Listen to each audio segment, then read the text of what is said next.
Buenos días, Carlos. Decías hoy en la charla a los alumnos de Adams que el trabajo más duro es no rendirse. ¿Qué haces cuando el cuerpo te pide tirar la toalla? Buenos días. Primero no tengo toalla, o sea que no la puedo tirar, con lo cual esa frase estaría ya fuera. Y sobre todo rendirse es algo que debe estar prohibido, ¿no? Cuando en la vida te planteas un reto, yo siempre hablo de retos, no de récords. No sería el récord de conseguir una posición, una plaza en una posición. Sí, un reto. Voy a intentar conseguir una plaza. Si nos lo marcamos como un objetivo, al final ese objetivo te va a ilusionar y vas a tener momentos difíciles, evidentemente. Yo no digo que las cosas son fáciles. Las cosas evidentemente cuestan, son difíciles porque si no todo el mundo accedería a una posición, sacarían las plazas a la primera, con lo cual, partiendo de la base de que todo cuesta, sí que rendirse está prohibido. No lo he conseguido a la primera, pero bueno, ya lo conseguiremos a la segunda o a la tercera. Al final siempre vamos a tener una oportunidad. La vida va de no rendirse, la vida va de insistir, la vida va de tener voluntad. Yo siempre hay una fórmula que hago mía para cuando queremos hablar de éxito, que es insistir más voluntad. Woody Allen decía que el 90% del éxito consiste en insistir y no le faltaba razón. Y Michael Jordan, por ejemplo, que fue uno de los mejores jugadores de baloncesto en la historia, decía que había sido bueno porque había fallado muchísimo, ¿no? El haber fallado le hacía que cuando sus compañeros se marchaban al vestuario, por ejemplo, estaba tirando tiros y tiraba tiraba tantísimos tiros que al final de tirar tantos tiros fue el mejor. ¿Pero por qué fue el mejor? Porque tenía voluntad.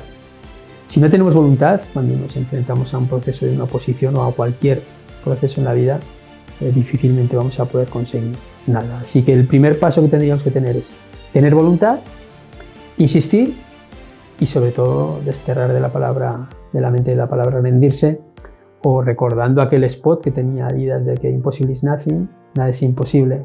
Yo creo que ese sería el punto de partida para cuando queremos afrontar el paso del proceso de enfrentarnos a una posición. ¿Cuál ha sido el momento más duro desde que tuviste que recibir el primer trasplante y cómo lo superaste? Pues fue complicado porque si nos imaginamos, cualquiera que esté escuchando esta entrevista, que está en su momento más alto, en su momento de plenitud en la vida, y de repente te dicen que tienes que dejarlo después de haber empleado 20 años en ese proyecto, después de haberte ilusionado muchísimos días, después de haber dejado de lado muchísimas cosas, como pasa en un proceso de una posición. Cuando preparas un proceso de una posición, evidentemente tienes que sacrificarte, tienes que renunciar a cosas, tienes que dejar muchas cosas de lado y centrarte solo en lo que es el proceso. Tienes una exigencia, ¿no?, en un proceso de una posición. Ahí me sucedió lo mismo. Había luchado 20 años para llegar a la élite del arbitraje y de repente pues pasé de estar arbitrando en primera división en un quirófano de Madrid. Ya era hace mucho, era el año 98 y pierdes todo. Pero en ese momento, cuando estás a punto de perder todo, yo fui consciente de que perdía la vida también en ese momento. Como era consciente de que perdía el arbitraje, que era lo que más me gustaba, por lo que había luchado, como también era consciente de que perdía la vida, me di cuenta luego que cuando la recobré tenía algo más importante, ¿no?, que era una posibilidad por volver a vivir, ¿no? La vida siempre nos da una segunda oportunidad. El momento más difícil para mí quizá fue cuando tuve que dejar el arbitraje, cuando tuve que mandar una carta renunciando a mi plaza de primera división. Y lo hice primero por convencimiento personal, en el sentido de que si yo renunciaba a esa plaza en un determinado tiempo, esa plaza la podía ocupar otra persona. Entonces lo hice pensando en esa persona y luego, egoístamente, pasado el tiempo, me di cuenta que si no hubiese renunciado a esa plaza, quizá podría haber vuelto al arbitraje, ¿no? Pero son decisiones que tomas y en ese momento lo único que pasaba por mi cabeza era vivir, tan solo vivir, ¿no? Y bueno, yo creo que fui muy afortunado en recibir ese primer trasplante. Hay mucha gente que ni tan siquiera llega a un trasplante. Y ese primer trasplante pues trajo consigo que las cosas no fueran demasiado bien y tener que recibir hasta 4 trasplantes, ¿no? 4 trasplantes que al final pues es igual, no es lo mismo uno que 4, evidentemente, ¿no? Pero al final son 4 oportunidades de seguir viviendo, ¿no? Vas acumulando experiencia entre el primero y el cuarto. Y, por ejemplo, en el último trasplante, en el cuarto, estuve tan solo 11 días ingresado, ¿no? A los 2 meses estaba nadando en la piscina, Bueno, un poquito que todos estos momentos difíciles que la vida te plantea siempre los puedes hacer fáciles si tú tienes voluntad de querer hacerlo. Sobre todo el no pensar en que hay algo que no vamos a poder hacer, porque todo en la vida, casi todo lo vamos a poder hacer. Hay veces que escuchamos, y es un dicho que yo no estoy de acuerdo, de que el trabajo te acerca, o sea, te da el éxito, ¿no? O sea, trabaja que lo conseguirás, nada hay imposible. Y hay cosas que evidentemente son imposibles, por más que digamos, nada es imposible, imposible es nothing. Hay cosas que son imposibles. Y que el trabajo te da el éxito seguro, pues yo tampoco estoy de acuerdo en eso, ¿no? Sí que el trabajo te acerca al éxito. Y eso es lo que tendríamos que pensar en una posición, en la propia vida. Si tú trabajas, tienes más posibilidades de tener éxito que si no trabajas, para una posición o para cualquier faceta de la vida. Entonces yo siempre me he intentado eso, que es ser una persona trabajadora, laboriosa, marcarte un objetivo, pensar que lo vas a poder conseguir. A veces vas a tener que trabajar mucho más que otra persona porque no tienes las mismas cualidades o las mismas posibilidades, pero al final si trabajas estarás mucho más cerca de conseguir el éxito que si no lo haces. ¿Y cuál dirías que fue la mayor satisfacción? La mayor satisfacción que he tenido, evidentemente me quedo con ella, es cuando fui campeón del mundo en Francia en atletismo. En el plano deportivo, para mí eso, yo me acuerdo que me eché a llorar en el estadio. Un estadio que estaba abarrotado de gente, había 5.000 personas en las gradas, unos campeonatos del mundo. Eran mis primeros campeonatos del mundo, después de los 4 trasplantes. Y yo no pensaba ganar. Pero soy un tío con mucha suerte, ¿no? Porque corrí 100 y 200 metros en velocidad en atletismo. Fui finalista, fui quinto y sexto. Y en la prueba del relevo, en el 4%, pues ahí se dio una circunstancia muy curiosa. Yo era el suplente porque la selección española estaba formada de otros años ya estaban los 4 atletas. Y sin embargo, en las semifinales uno de ellos se lesionó. Y yo, que era el que tenía mejor tiempo, tuve que pasar a correr la final con ellos. Corrí la final y salimos campeones. Yo tenía un miedo, un pavor increíble. Digo, como se me caiga el testigo, como no entregué bien, mis compañeros me van a matar, ¿no? Y sin embargo salimos campeones. Pues cuando estás en el extranjero, estás en un podio con la bandera, con el himno, y era una satisfacción ya más personal que el logro deportivo, ¿no? Digo personal pues porque me acordaba de los médicos que me habían posibilitado estar ahí, de las familias que habían donado los órganos, que sin ellos no podría estar ahí, y sobre todo de mi familia, ¿no? Pues que iba a volver a casa con una medalla de oro que para nada pensaba que iba a ser así, ¿no? Quizá ese es el momento más feliz. Luego también ha habido momentos muy importantes después de los 4 trasplantes. Cuando llegué al campo base del Everest a 5.500 metros, también fue un momento chulo. Y sobre todo cuando acabé la última de las 17 cimas, un proyecto que hice de subir las 17 montañas en un año, la cima más alta de cada comunidad. Cuando hice la última, que fue aquí en la Comunidad de Madrid, pues que me quedé muy feliz, ¿no? Porque me daba cuenta de que había podido conseguir algo que para nada pensaba que podía conseguir. No con los 4 trasplantes solamente, sino ya tenía 2 prótesis de cadera y estaba en lista de espera para recibir 2 prótesis de rodilla en ese momento. Con lo cual era una serie de dificultades añadidas que a mí me permitían decir, era difícil, pero al final lo hemos conseguido, ¿no? ¿Qué le dirías a las personas que buscan un mejor futuro profesional, pero en el camino pueden llegar a dudar de su capacidad para conseguirlo? A veces dudamos porque creemos que no lo vamos a poder conseguir. Nos falta a veces seguridad en nosotros mismos.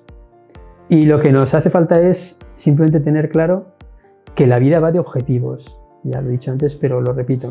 La vida no va de récords, la vida va de objetivos y de retos. Y cuando queremos plantearnos un objetivo o un reto, va a exigirnos. Evidentemente nada es gratis. Y las cosas fáciles, todo el mundo las puede conseguir. Si queremos conseguir algo que sea diferente a alguien en una posición, por ejemplo, ya que estamos en el entorno aquí en Adams de cómo conseguir un objetivo que sería una plaza, una posición, yo a la gente que se empieza a preparar una posición le diría que piense en la satisfacción posterior. O sea, piensen que cuando lo haya conseguido va a ser un privilegiado. a veces las cosas no se consiguen a la primera, una segunda, una tercera, ni depende tampoco el que haya más o menos plazas, porque si al final esas limitaciones que nos ponemos de decir, es que no hay limitaciones, hay límites, ¿no? Entonces, pensar que hay una plaza y estamos 1000, ¿y por qué no va a ser para ti? ¿Que es difícil? Evidentemente, nada es fácil en la vida, pero a lo mejor esa experiencia que tú acumulas ahora, que no te salga, que no puedas conseguir a la primera, lo vas a hacer a la segunda o a la tercera o a la cuarta, pero al final lo vas a conseguir. Cuando consigues ese objetivo, te das cuenta de que tu vida cambia, y cambia pues, vertiginosamente, porque has hecho realidad un sueño y has hecho posible que eso que tú querías hacer, eso que tú querías conseguir, pues lo vas a poder hacer realidad, ¿no? Estas personas que están en el proceso de una posición, a quienes van a decidir si se presentan o no a una posición, decirles que va a ser un camino largo, que va a ser un camino complicado, pero que va a depender de cada uno de ellos dónde van a estar. Cuanto más insistas, cuanto más dediques, más posibilidades vas a tener de poder cumplir el sueño. Así que como todo en la vida, y yo he intentado hacerlo ver, es que sin trabajo no se consigue nada, la suerte es efímera, la suerte, evidentemente hay un tanto por ciento mínimo que alguien pues se presenta en una posición y aprueba sin haberlo preparado, pero quizá la suerte no es el mejor compañero, no sea la mejor compañera de viaje para un proceso como una oposición. El mejor compañero que hay para afrontar una oposición es el trabajo y el esfuerzo. Yo he concebido toda mi vida en el esfuerzo, en el trabajo, en el sacrificio, este tipo de valores que intentas transmitir hoy en día pues cuando das una conferencia, porque lo tengo claro que sin esto no puedes conseguir nada, ¿no? Puedes hacer todas ideas mentales que tú quieras, pero como no te lo ocurres, al final no vas a conseguir nada. Háblanos sobre la Fundación Carlos Sanz. ¿Desde cuándo está activa y cuál es su labor? Pues yo soy un tipo inquieto, loco, ¿no? Porque yo soy pensionista desde el año 98. Yo no tendría ninguna obligación de estar haciendo todo lo que llevo haciendo durante estos 24 años, ¿no? Y en el apartado social, quiero decir. Yo recuerdo que cuando me trasplantaron la primera vez, yo no quería, para nada se me pasaba a mí por la cabeza el estar en una asociación o estar dentro del tejido asociativo. Primero porque no estaba preparado, punto primero. Y segundo porque era algo que no me llamaba la atención. Pero recuerdo que el médico en el hospital me dijo, oye, tienes que crear una asociación aquí porque hay más gente. Y tú eres una persona, pues era joven en ese momento, era muy joven, con lo cual pensó en mí. Y yo le dije, claro, doctor, que a mí esto no me seduce, ¿no? Que es algo que no me llama la atención. El caso es que tuve que afrontar el reto. Creé la asociación en Aragón de todos los trasplantados y de enfermos hepáticos. Y estuve 8 años. 8 años porque yo entiendo que los proyectos al final son temporales y tú no puedes permanecer en un proyecto en el cual tú llegues a sentirte como que es tu casa, ¿no? Con todos los beneficios y perjuicios que ello conlleva. Estuve 8 años, pero en medio de ese proceso creé una federación que englobaba todas las asociaciones de trasplantados del país. Así que ahí estuve 10 años. Ya me excedí 2 años más porque me lo pidieron, pero dije que ya que se acababa, que no lo hacía más. Y en el 2008 pues yo quería tener un proyecto propio. Después de haber aprendido, después de haber tenido ya experiencia en el tejido asociativo. Y creé la fundación porque estaba cansado de que, tanto en la asociación como en la federación, yo tenía que dar cuentas de las gestiones que hacía, no en el apartado económico, sino de las gestiones que yo hacía, pues a los socios en la asociación o al resto de asociaciones en la federación. A coste cero. O sea, lo único que era una exigencia personal grandísima para mí, y lo digo con total sinceridad. Hasta que un día dije, ya digo, que es que el que quiera esto, que lo coja, que yo no tengo ningún interés. Yo quiero tener un proyecto mío, y un proyecto en el cual haga lo que yo quiera, con el convencimiento personal y que no tenga que dar explicaciones a nadie.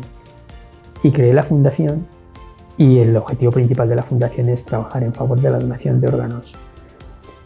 Si alguien entra en nuestra web, pues verá que hay muchísimos deportistas que colaboran con nosotros, actores, gente reconocida que nos ha cedido su imagen para para aparecer con un carnet de donante, que es lo que queremos nosotros, que al final la gente piense que donando vida pues alargas la vida de otras personas y haces muy felices a los familiares de esas personas que alargas la vida.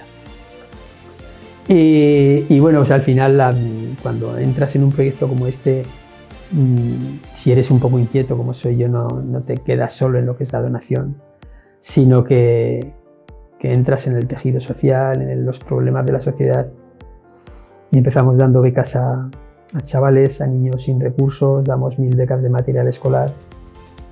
Visito cada año 30 cárceles, que es un proyecto increíble, que es un proyecto apasionante, que me llena muchísimo, porque cada vez que entro en una cárcel me doy cuenta de lo privilegiado que soy. Y ahora con la pandemia tuvimos que hacer frente a un proyecto que se llama Caja de Vida, con el que estamos dando de comer a 50 familias.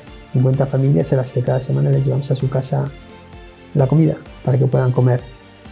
Entonces, pues eso al final lo que te hace es estar feliz, ¿no? La fundación ahí me llena de vida, a pesar de que me quita pues muchísimo rato de mi familia, de mis cosas, pero cuando ya entras en el barro, cuando te pones a pisar el fango, pues te encuentras muy cómodo, muy a gusto, ¿no? Y esos ratos que pierdes, esos sacrificios que tienes que hacer muchas veces para poder conseguir todo eso, pues te da la felicidad de cuando ves a un chaval que le entregas una mochila llena de material escolar, o cada jueves cuando vas a una casa de una familia a llevarles la caja de alimentos, ¿no? Todo eso no se paga con nada. Y yo creo que bueno, que como Dios es justo y me lo paga con salud, ¿no? En el camino, en estos años, yo el año que viene voy a hacer el 25 aniversario ya de que me trasplantaron la primera vez, y voy a dar una primicia aquí en esta charla.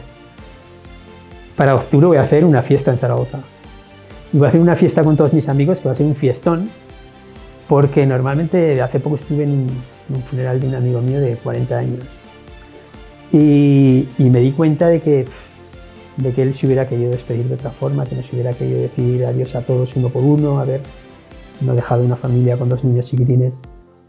Y lo pensé en la iglesia y dije, joder, a mí esto no me pasa.